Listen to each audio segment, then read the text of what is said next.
Ja, ich stehe hier vor der Vitrine mit den juristischen Grundlagen für die Hexenprozesse.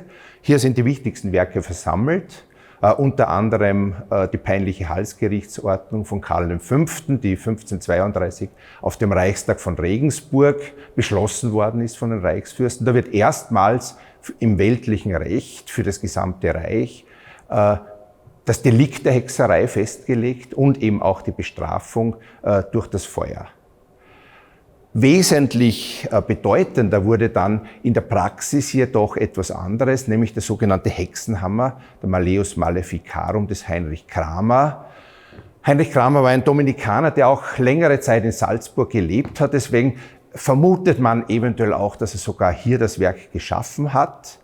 Nach der Hexenbulle des Papstes, die das auch legitimiert hat, 3 Jahre davor, wurde er als einer der Inquisitoren eingesetzt und hat dann die Elemente der Hexenlehre für Richter aufbereitet. Quasi ein Handbuch für die Prozessführung geschaffen. Und das hat auch dann weite Verbreitung gefunden und war dann also wirklich auch die Grundlage bei den Hexenprozessen.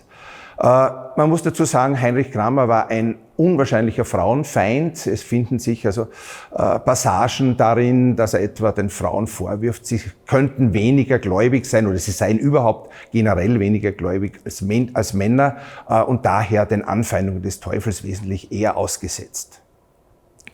Vielleicht zumindest erwähnenswert ist die Tatsache, dass es nicht nur Befürworter des Hexenhammers und der Hexenverfolgung gegeben hat. In der nächsten Vitrine sehen wir da einige Beispiele davon, beispielsweise den Arzt Johann Weyer, der ein Buch 1563 verfasst hat, in dem er sich vehement gegen sowohl den Hexenhammer als auch überhaupt die Existenz der Hexen gewandt hat.